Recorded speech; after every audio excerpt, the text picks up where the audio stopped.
Hi there. It's November the 8th and we're continuing our journey through the letter to the Hebrews in the Greek scriptures, and we're in chapter 9 and we're reading the first 10 verses, verse 1 to 10. Here the writer presents to us the picture of the tabernacle, the Mishkan, the dwelling place of God, which is laid down, the construction of which, or the pattern of which, is laid down in Torah in the book of Exodus, the last part of the book of Exodus. The very important focus of God's presence and his coming to be among the people of Israel.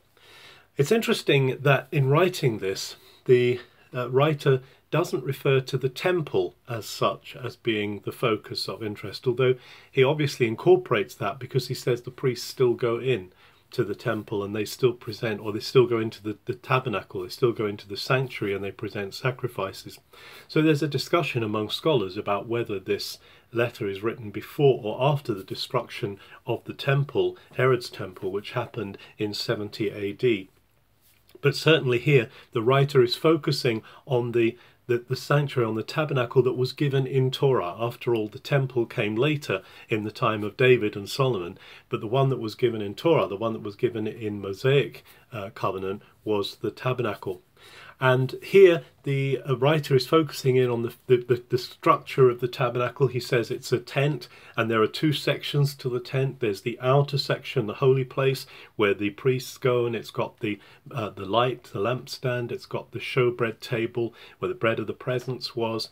And then beyond that, beyond the curtain, this great veil that there is, beyond the veil is the Ark of the Covenant, which contains the rod of Aaron that flowered. It contains a jar of manna, and it contains the tablets of the law. And above the Ark of the Covenant are the cherubim who overshadow it. And it's interesting that, just like I'm feeling now, the writer here says we've got a lot more we could tell you about this. There's so much represented in just those elements of the sanctuary, in terms of the fact that they are a reflection of worship that's going on in heaven.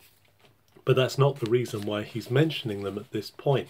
He's actually pointing out that the human priesthood of Levi, the Levitical priesthood installed under the Mosaic covenant, serves there, but the high priest goes into the Holy of Holies just once a year to sprinkle blood on the mercy seat, that is on the covering. It really is between the cherubim.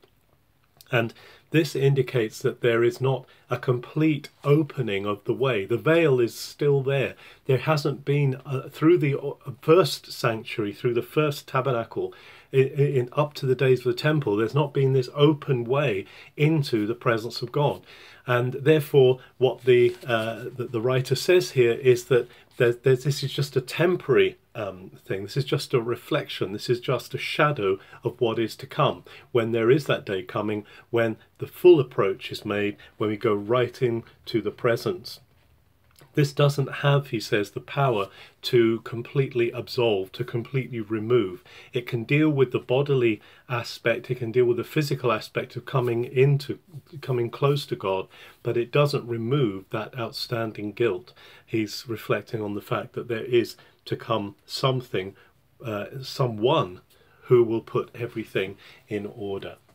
We can be so grateful now that we are not limited, we are not held back. Remember that when Jesus died, the moment Jesus died on the cross, we read that the veil of the temple, this separation, was torn in two from top to bottom, a sign that God would no longer be separated from us, and that by the blood of Jesus, as we're going to find in the continuing of this reading, the blood of Jesus has opened up a way for us to come into his presence. Let's come to his presence today, and let's draw close, because Jesus has made that way possible for us. Have a very good November 8th.